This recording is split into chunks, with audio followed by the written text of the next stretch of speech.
Good evening to everyone. This is our fourth and final session for this year, at least, of Past Imperfect, which is brought to you by the Center for Wisdom and Leadership at SPJIMR. We've had a series of book talks with various authors who've written works related to Indian history, different aspects of Indian history. And it's our pleasure today to have Ross Bassett, who is a professor of history at North Carolina State University, and he's joining us from Raleigh in North Carolina. Ross is the author of a book called The Technological Indian, which was published in 2016 by Harvard University Press. And it's really a quite an incredible and an engaging account of how one particular institution, MIT, played such a seminal role in the imaginations of those Indians who were thinking about India's own technological development. From the time of Bal Khalker Tilak in the 1880s, all the way through the creation of the IITs later on, and how Indian relations with America were in many ways funneled through MIT and the various implications of that. Ross is also the director of the Benjamin Franklin Scholars Program at North Carolina State, which brings together engineers with the humanities discipline or the social sciences discipline and allows them to do work in those domains. So in that case, it's of relevance to a lot of the work that we try to do here at SPJIMR in terms of interdisciplinarity. So I will turn it over to Ross. I know you have a PowerPoint presentation which you wanted to give. After that, we'll have a brief discussion, and then we'll open it up for question and answers with the audience. Great. Thank you very much, Dinyar and Surya, and thank you to the Center for Wisdom and Leadership for this invitation to be with you today. Let me So can you see my presentation? So again, it's really an honor to be with you and to share with you this project that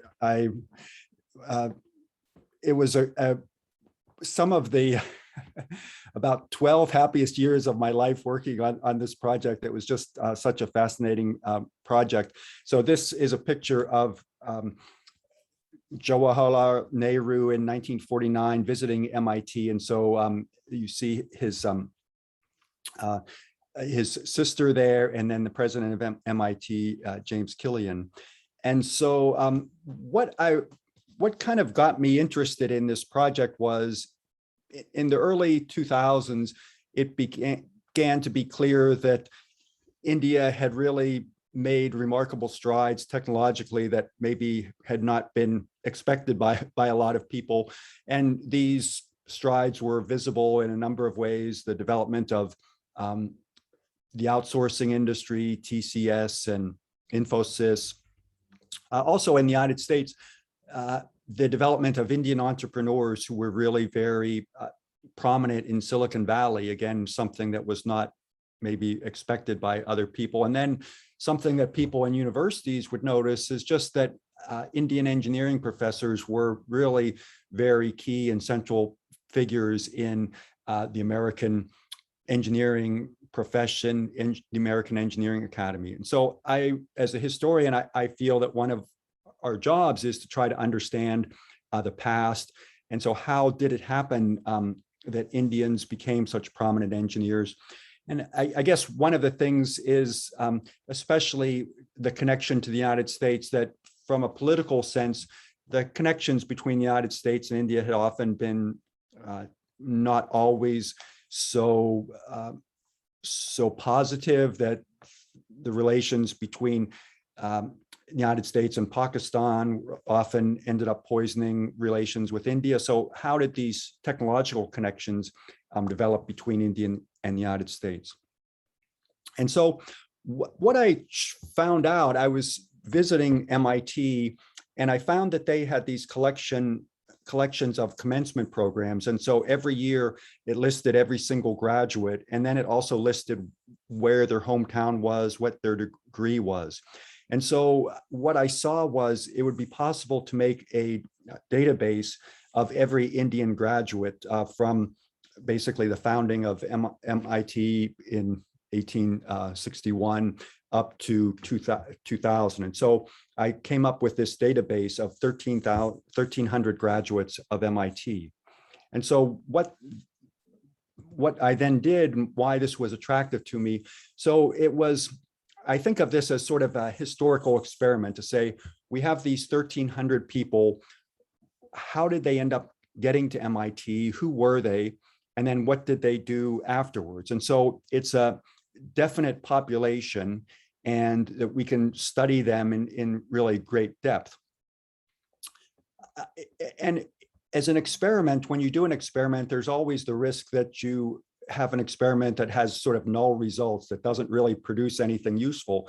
And so that was sort of the risk, maybe this wouldn't show much, maybe it wouldn't show us anything. And so when people would ask me what I was working on, I would say, I'm working on a study of Indian graduates of MIT. And so sometimes people would tell me, oh, isn't that a pretty narrow topic? That doesn't sound maybe so interesting. And on the one hand, you could say studying 1,300 people in a country the size of India, it does seem very, narrow, and you might inquire, what can we really learn from 1,300 people?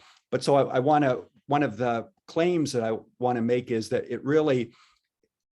these 1,300 people had an effect on India far disproportionate to their numbers, and we can see their effects in a number of ways. And so I'm not sure, I know some of you are in Mumbai, but what I want to do is give you a brief tour of Mumbai.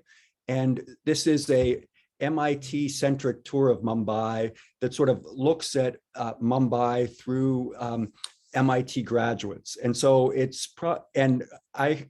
in the course of my work and my many visits to Mumbai, I may have sort of gotten a different view of Mumbai than maybe many people do, but I just wanted to share this brief tour of Mumbai with you.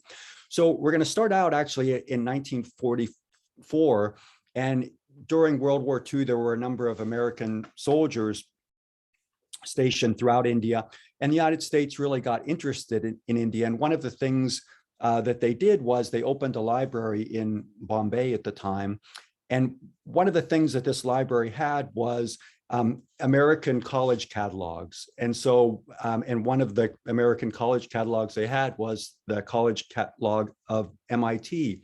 And at a time when, there was no internet, when information exchange between these countries was very tenuous, a number of Indians, including Dinyar's great uncle, first found out about MIT through these American libraries. And so this started really a greater flow of Indians coming to MIT.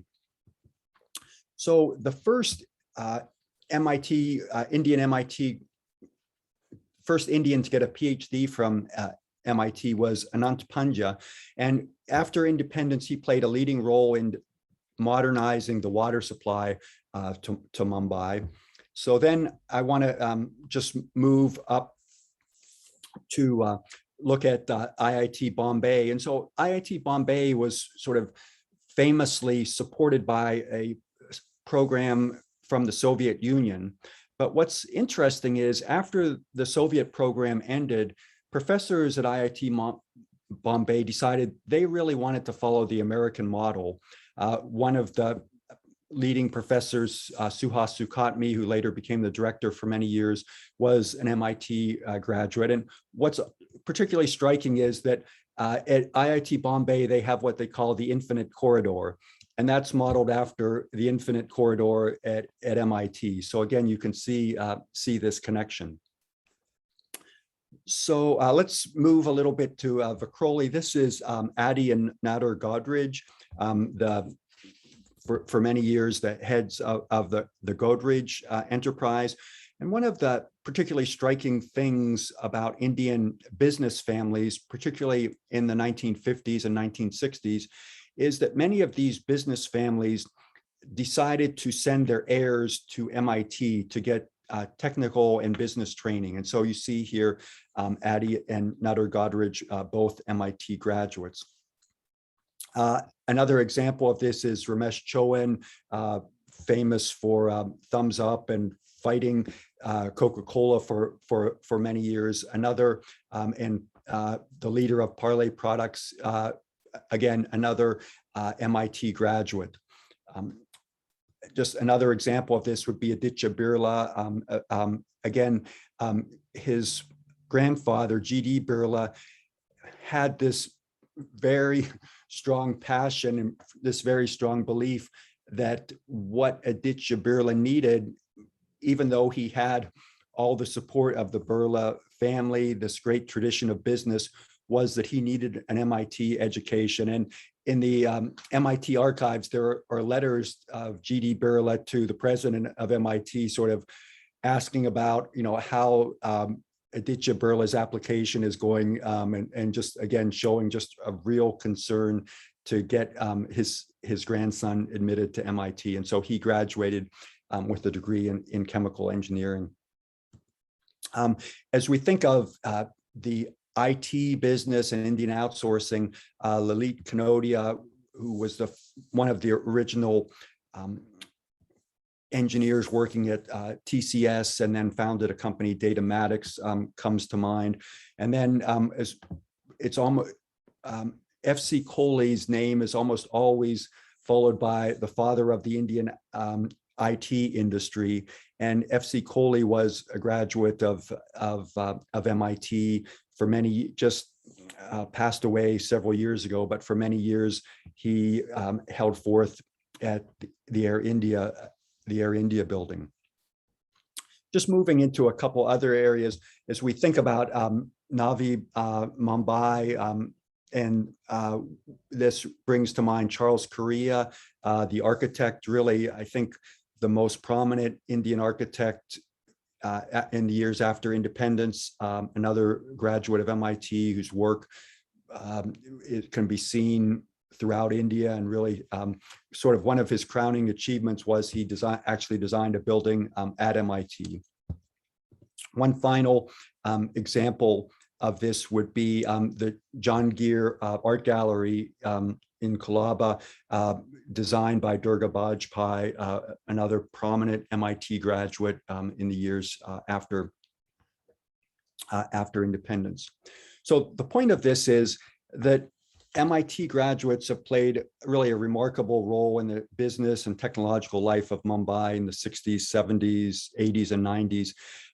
And it would be almost hard to imagine any other university, Indian or American or British, where their graduates played such a prominent role in a city at such high levels is what I would claim.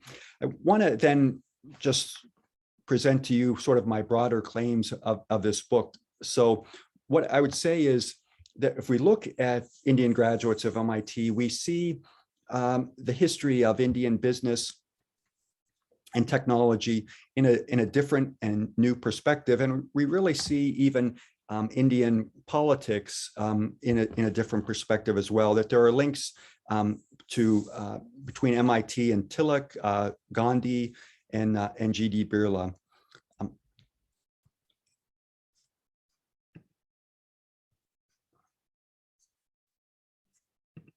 Also, one of the things that I would claim is that as you look at the history of Indian graduates of MIT, you see that for over 130 years, a group of Indians have looked to MIT seeking resources for the technological transformation of the Indian nation, of their businesses, of themselves. And today, as we think of the high-tech Indian, whether it be the high-tech Indian in the United States or the high-tech Indian in India, to a large extent, they have been shaped by Indians who look to MIT. I just want to give you one brief final example of the connections that I found in the course of this study. So significant numbers of Indians first started going to MIT in the 1920s and 30s. And what was striking to me was in looking at where they came from, that more Indians who came to MIT came from Gujarat than anywhere else. So this is a heat map of MIT graduates from the 1930s. And so you see that the largest concentration is in Gujarat, actually in the Kathiawar Peninsula around Bhavnagar. And so this was, we can see some concentrations in Mumbai. We sort of could understand that, but it was a bit counterintuitive to me why there would be this concentration in this princely state of Bhavnagar.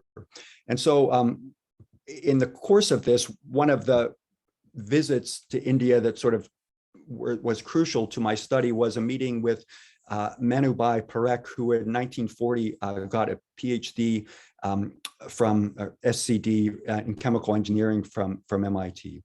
And in the course of my visit with him, he told me a fascinating story that his family was very closely connected to Mahatma Gandhi. In a certain sense, his father was an associate of Mahatma Gandhi, and his father, in some sense, lived a parallel life with Mahatma Gandhi. They were both brought up in families that had served princely states. They were both sent by their families, or they both ultimately went abroad. And so I think about this, that in going abroad, both of these men experienced life-changing events. So for Gandhi, it was in South Africa when he was evicted from a railroad train, and that this set him really on the course of his life. For Devchand Perek, the father of Manubhai Perek, the man I spoke to, the turning point in his life was that he was in Cambridge University in the United Kingdom.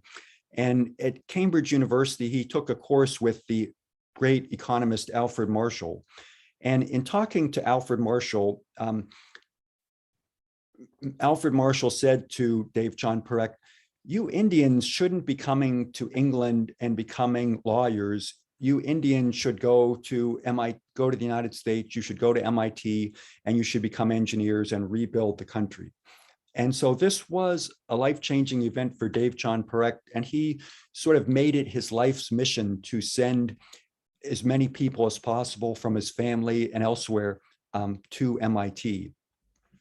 And I just want to mention sort of one example. So this was the first person that Devchand Perek sent to MIT. His name was Trikhimlal Shah. He was the son-in-law of Devchand Perek. And so again, Gandhi and Devchand Perek were close enough that Mahatma Gandhi was present at the wedding of Trikhimlal Shah. But so shortly after he got married, he went to MIT to study electrical engineering. And so he continued to sort of have this connection both with the independence movement and with MIT.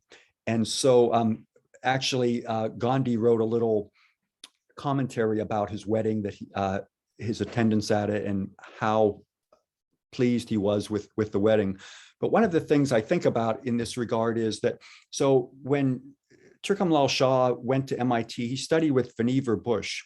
And Vannevar Bush is one of the most important figures in technology in the 20th century, that he was an electrical engineering professor at MIT. He later became Franklin Roosevelt's science advisor during World War II. He later envisioned what would become the internet in an article that he wrote. And so in some sense, we have these two people that Trikhimlal Shah was connected to. Mahatma Gandhi, obviously, we know a lot about him, but Trikhimlal Shah was probably the only one in the world who had these connections to these two very different people.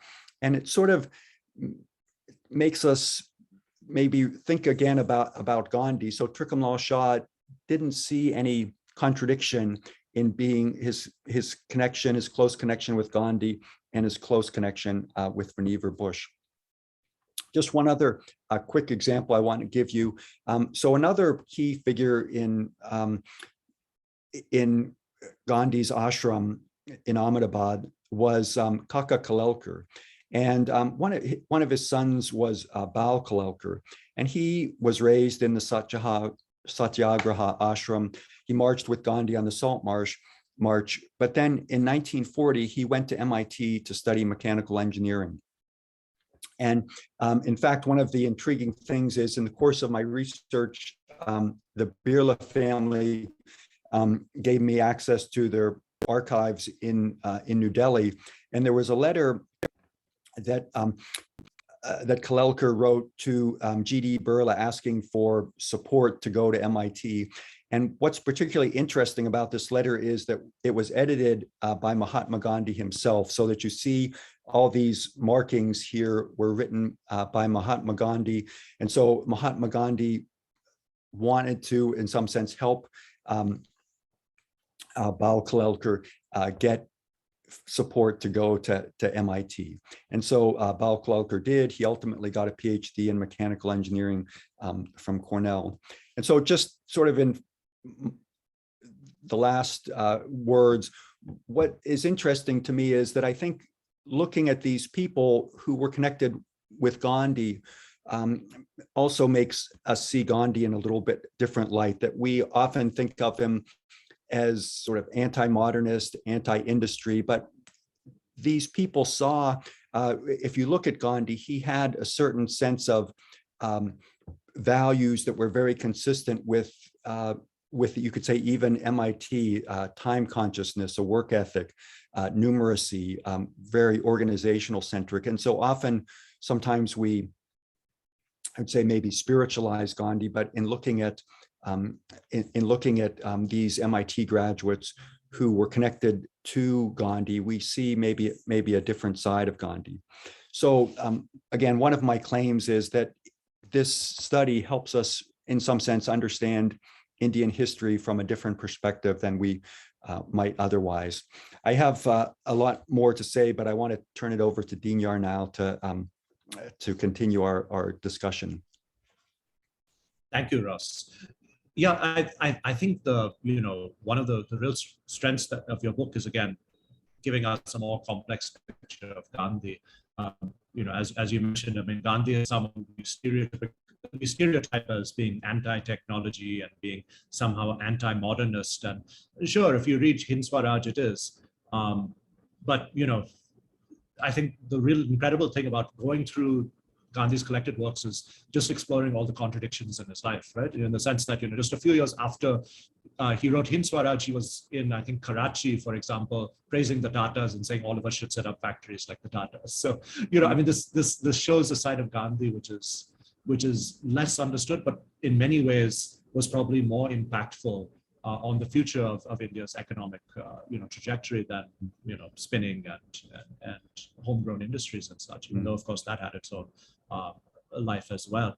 I think the other really important thing about your book is how it shows how a lot of Indian history or any nation's history can be channeled through these particular institutions. I mean, when I read your book, I was thinking of some other institutions that have played a big role in Indian history. I mean, most of those, of course, are in London. You have your Inns of Court, where Indians famously went.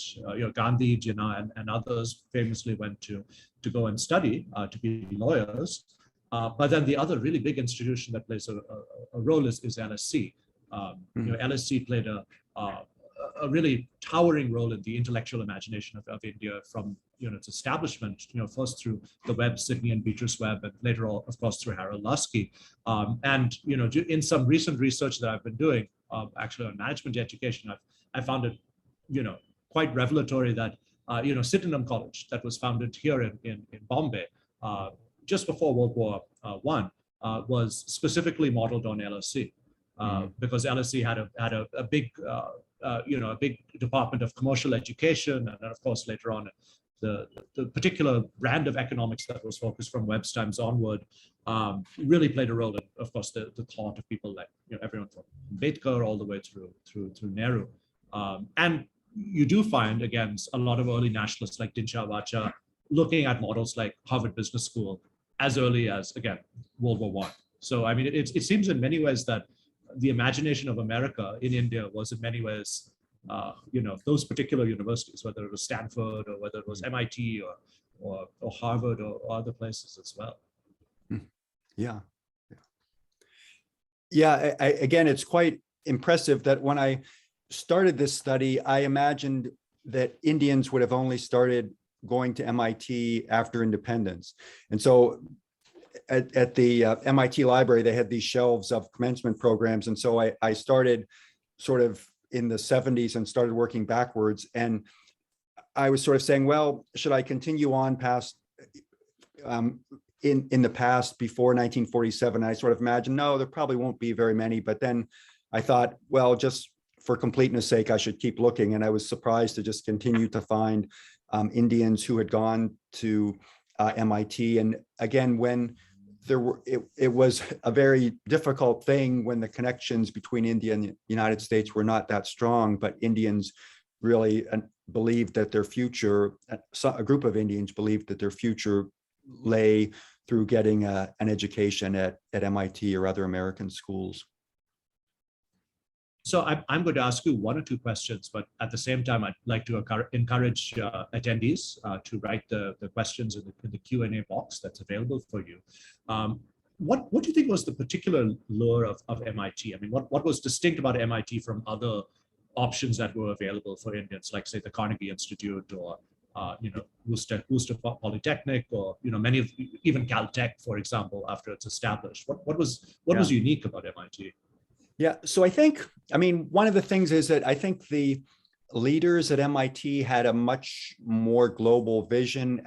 One of the things that I think about is that so MIT was, right alongside Harvard, and the leaders of MIT had this sense that Harvard was always trying to swallow up MIT.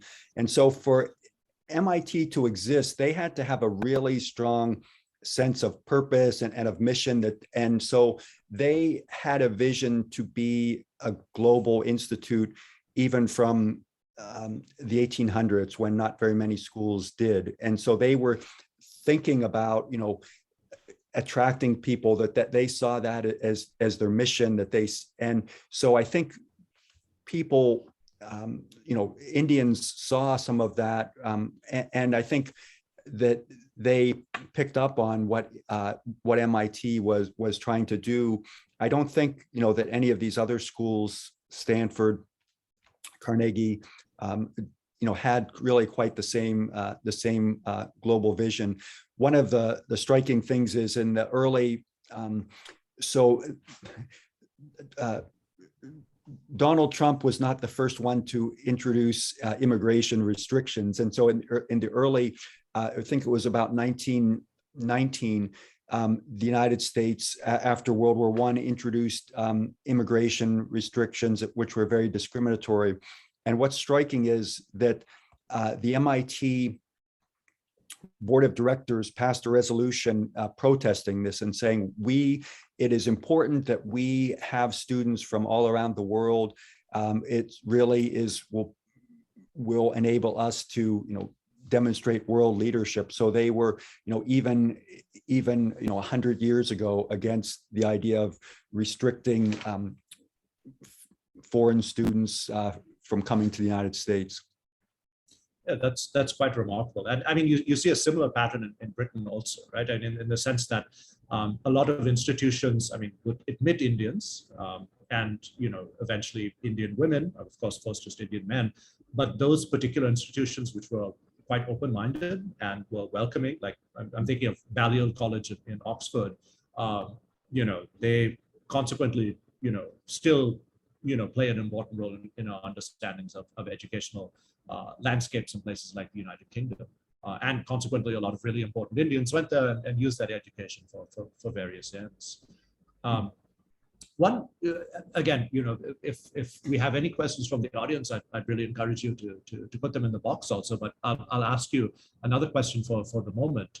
Toward the end of the book, you offer quite a bit of criticism, at least about the model that India pursued with regard to IITs. And you presented, for example, the comparative cost between sending an Indian to an IIT versus the cost to educate an Indian at the primary school level. And I think you're absolutely right in pointing out that while someone like Nehru helped establish the IITs, it seems to have come at a cost, right, in terms of developing India's primary education. And of course, the subsequent history of India has been dealing with that huge lacuna, which continues to bedevil our educational system.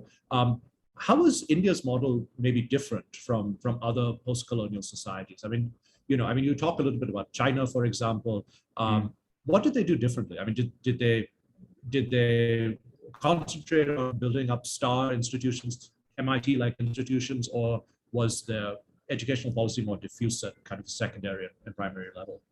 Yeah, so I think, China, at least, in the 1940s and 50s, they followed something, similar, analogous to India. You could say that there's Tsinghua University is known as the MIT of India, so that they had that. And I think, that's one of the challenges, that this allure of the, very elite technological institution is very seductive. And I think a lot of newly industrializing, newly independent countries sort of were attracted to that. But it is, I think, important to have the whole broader ecosystem, and especially, I don't think anything can take the place of a solid elementary and secondary education system. And again, it was quite striking, Gandhi, I think himself had a very strong sense of, the need for these primary and secondary education systems, so that his ideas were bypassed by Nehru, really in favor of a system which would focus on the highest levels. Yeah, I mean, Gandhi, and I mean, the one thing I find quite striking is that up until really Gandhi's time, I mean, there's a huge degree of focus on educational development amongst Indian nationalists, the Indian nationalist leadership. I mean, you point out Tilak in your book, and people like Gokhale, Ranade, Nauroji. These were all individuals who themselves were professors and were very conscious about the need for public education. Not just at the higher levels, but at the lower levels. And it seems almost as though, by the time Nehru gets in power, that broad-based educational vision is transitioned much more to something at the very highest of levels. And of course, there's a significant loss as a result from that program. Yeah. And even, just on the business side, it's striking. So I mentioned Aditya Birla, Adi Godrej, Ramesh Chowan going to MIT. They would have been fine no matter what happened, no matter what they did. And in some sense, there's a question, what did MIT do versus what did their family tradition do? Was MIT just sort of a stamp on their on their resume, on their CV, as compared to what they learned from the business family? And so it raises the question of, sort of a more informal system of education versus, a globally recognized education that MIT would provide. We have a comment from a faculty member here, Deepa Krishnan. She's pointing out that Geeta Piramal's book on Birla listed G.D. Birla's advice to Aditya Birla. I'm sure you probably came across this. Eat only vegetarian food, never drink alcohol or smoke, keep early hours, marry young, switch off lights when leaving the room, cultivate regular habits, go for a walk every day, keep in touch with the family, and above all, don't be extravagant. I guess, what perhaps can we say about instructions like this that were given to Indian students who went to MIT? How do they shape these particular students? Yeah, and so and especially I guess for people like Aditya Birla, there was this tension. I think clearly that G.D. Birla wanted Aditya Birla to have this world-class education, but he was taking a risk by letting him go, sending him to the United States, and in some sense losing control. I think one of the things also that the the biography of Aditya Birla mentions is that, G.D. Birla would call him all the time and just check up on him at a time when, phone calls would cost, an awful lot. So there is this tension that existed, getting an American education, but, not wanting him to be Americanized in a sense. And I mean, of course, one aspect is that a number of Indians who went to MIT, especially after 1965, when the United States immigration laws were reformed, ultimately decided to stay in the United States. I mean, I think, it wasn't really a realistic possibility that Aditya Birla would ever decide to just stay in the United States and, abandon his family. But I think, that was a risk. And you see, even just that picture that I showed in going to MIT, that he was not giving up his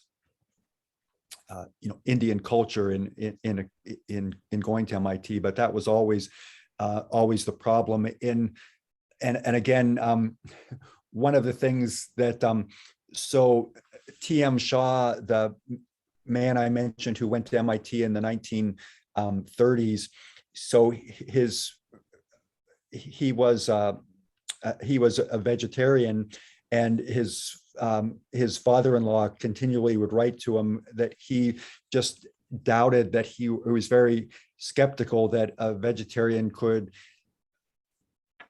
find proper nutrition in the United States. And so he demanded sort of like weekly reports on his weight, to see how much he was weighing. And so finally T.M. Shah began refusing to send these reports on his weight. So, even before the internet, it was possible to have parents and relatives who would be very intrusive and really be concerned about trying to maintain Indian culture while you were in the United States. In many ways, that particular dynamic between father-in-law and son reminded me a lot of Gandhi's relations with some of his sons. Very, very micromanaging. Maybe it expresses something a bit more broad about a particular aspect of Indian culture. We have a question from Varun Nagaraj, who's our dean over here.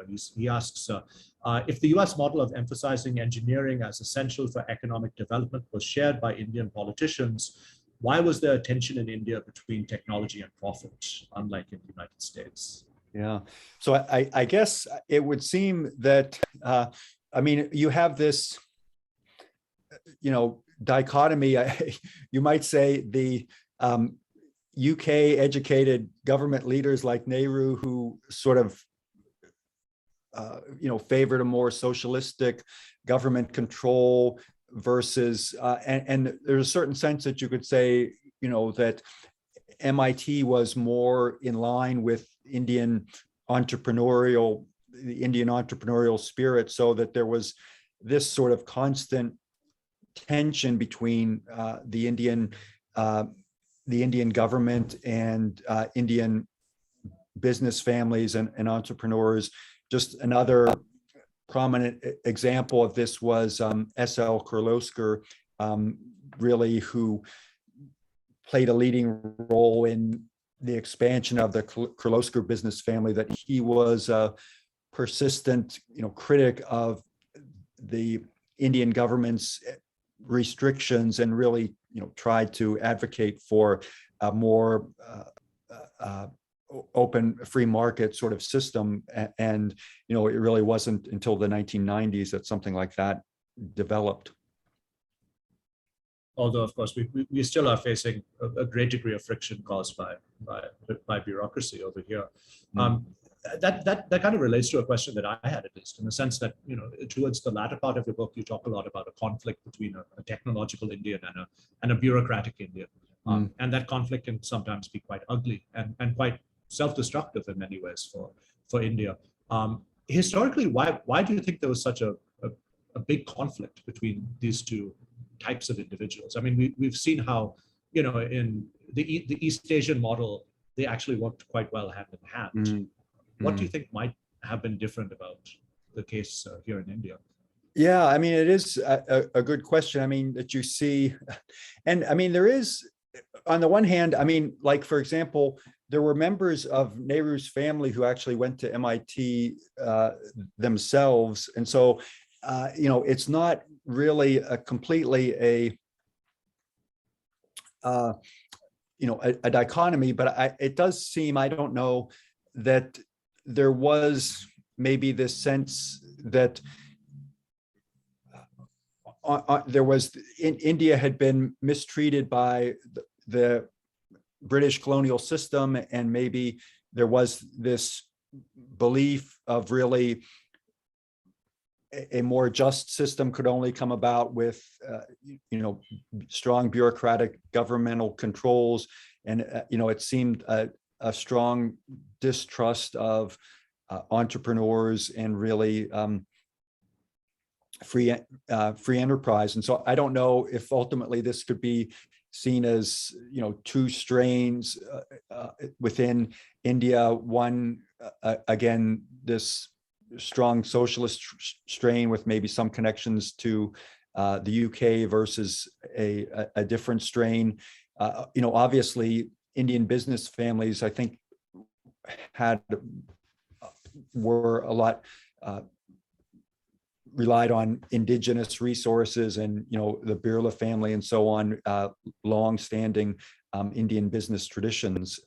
So, I mean, it seems that, I mean, that played a big role in this.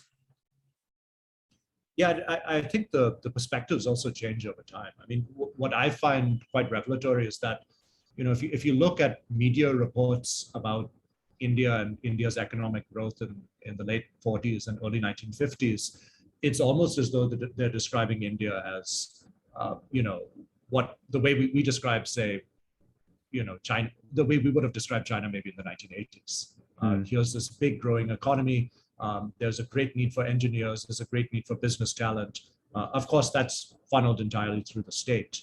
You know, but again, the state is usually described in terms that denote efficiency, and you know, the state has an ability to better pool resources, and of course, as again you point out in the book, by the time of Indira Gandhi's prime ministership, there was just a sense of disillusionment that set in, and there was a clear realization that these particular policies had not really you know, panned out in the way that it was expected. Yeah, and even so, I mean, for example, S.L. Kirloskar was involved in the 1950s, say, in selling products in Africa. So really had a vision of a global business, making agreements with American companies and so on, so that he had that global vision. You know, maybe the infrastructure wasn't really in place to completely realize it, but, you know, there was the possibility there at that time. In your book, you know, you stop around, I guess, 2000, right? In the sense that, you know, your narrative ends with, you know, post-liberalization. If we were to look at MIT's role in the Indian economy since 2000, how's that role changed from, you know, what it's been like in the past? I mean, yeah, and so I think my sense is, and, you know, again, is that it's lessened. I mean, that you have, I think it's more diluted, I guess I would say. I think that the strengths of Indian institutions, whether it's Indian engineering schools, have risen, and then also, I think there's just a wider recognition of other American institutions. I mean, you can see, obviously, you know, still the Indian MIT graduates playing an important role, whether it's Raghuram Rajan or Nitin Noria, who's the dean of Harvard Business School. But I don't think it's really the same level as what I described in the earlier period. Again, I think there's more dilution of the MIT effect. So we have a question which is asking, did you find any differences between the Indian technological mindset or approach and a US technological approach, in the sense that is the technological Indian different from, say, the technological American, technological Korean, and so forth?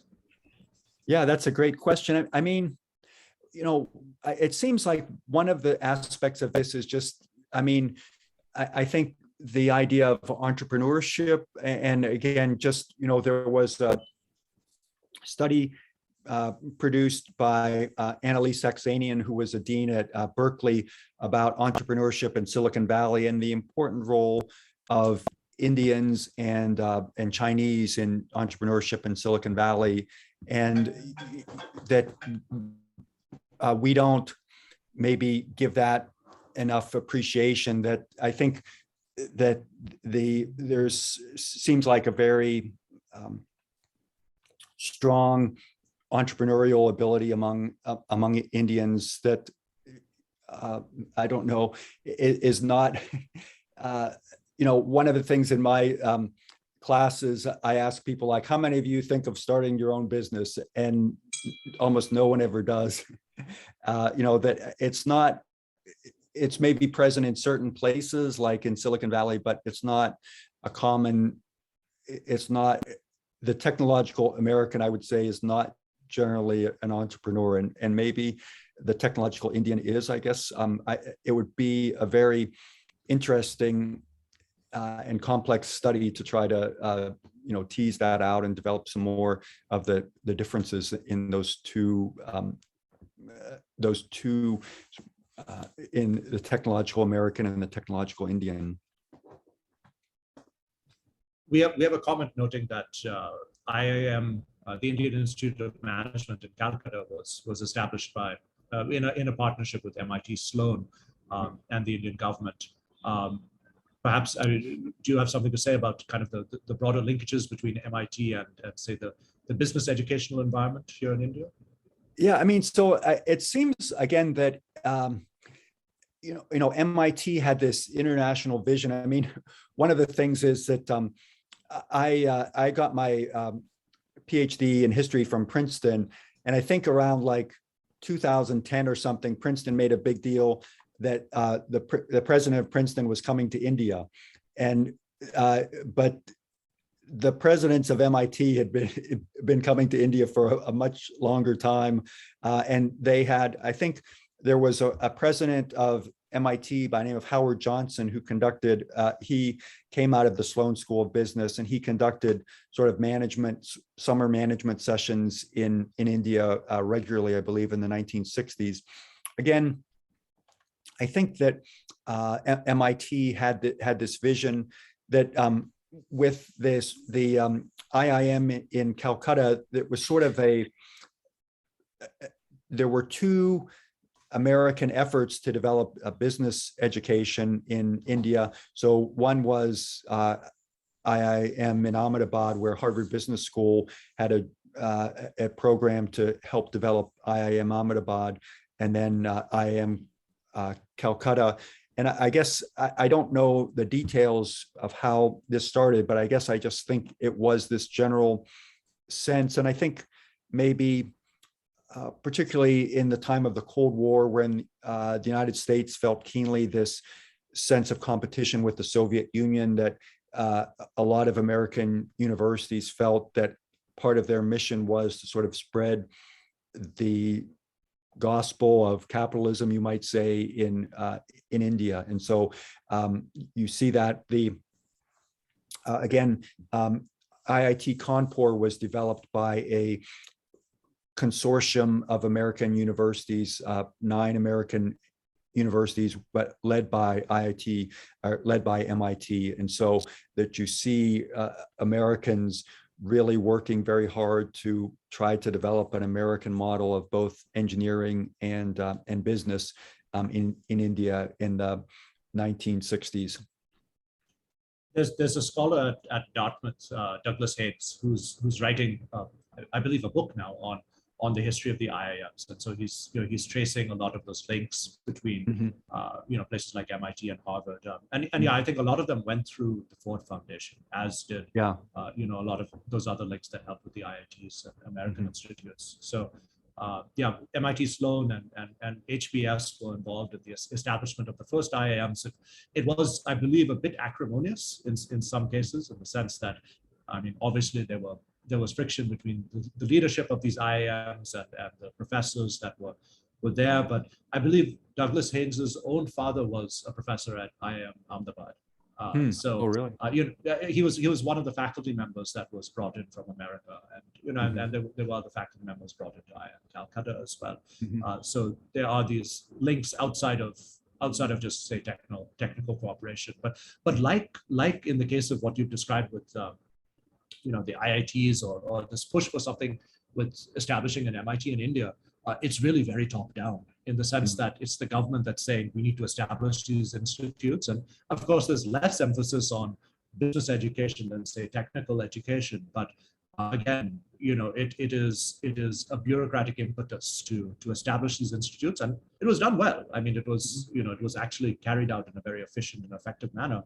But again, it's amazing to see the difference between how professional development is dealt with in the American model, where so much of it is left in the hands of private institutions or state institutions, where the levers of power are kept at a distance, and here in India, where there's always a political angle hovering over your head, no matter where you are. Yeah, and so one aspect of this is BITS Pilani, that G.D. Birla had this idea of developing BITS as sort of a counterweight to the IITs and sort of a private enterprise educational institution, and he was able to get support from MIT to develop BITS Pilani. And the idea was that, again, that would be another sort of MIT model of education, although a private sector model of engineering education. So I mentioned to Dinyar that I've been working on an analogous study for the French engineering system. And one of the things in talking to Indians and talking to French people is, again, this idea of the Indian, I guess I would say, entrepreneurial spirit at the lower level. So people from India were much more, that I've spoken to, were much more, I guess I would say, aggressive and entrepreneurial in finding ways to come to the United States for education. That often people who came to the United States from France, it had to be really on the basis of government funds from France. That Indians were much more willing to scramble around and find money from different places in the United States to go to different level schools, sometimes maybe start at a school where they could get funding that wasn't so well known, and then after they had gotten maybe a master's, then apply to MIT or something like that. And so on the one hand, the Indian state has played this large role. On the other hand, I think many Indians weren't always waiting for the Indian state in the same way. That another aspect of this is, and maybe some of those students who are engineers might know this, at the IITs, there was often a system of, they called it the app system. And the idea would be that people in a certain major would sort of pool their knowledge and pool the schools that they were applying to and share the schools they were applying to, so that people could sort of divide the schools up, that the top students might be allotted a certain schools, and then other students would be allotted other schools. But so the idea being that there would be a place for every student, and the top students would hog all the positions. I think my father has said something similar, in the sense that, he had gone to IIT Kharagpur, and say maybe the top student had gone to Berkeley, and he had gone to Purdue, and so forth and so on. Yeah, it's amazing how there's kind of this collective application process that goes on. Yeah. So that's exactly true. So Varun, about the and again, just the idea of how much these applications cost, and you couldn't afford to just waste application fees on schools that you wouldn't be accepted to. So we are pretty much out of time right now. So I'd like to thank Ross for being here. I know it's a little bit early in the morning his time. We really appreciate you being a part of this conversation. And again, once things get a bit more back to normal, whenever you're next in India, please do stop by. I'd like to thank Surya and the entire team at the Center for Wisdom and Leadership for helping us put on this series of book talks. And we look forward to organizing a similar series sometime in the future. So thanks everyone for attending. Thank you very much, Dinyar, Surya. This has been a great pleasure. Thanks, Thank Ross. Yeah. Thanks. Thank you. Thank you, everyone. Thank you. Thank you.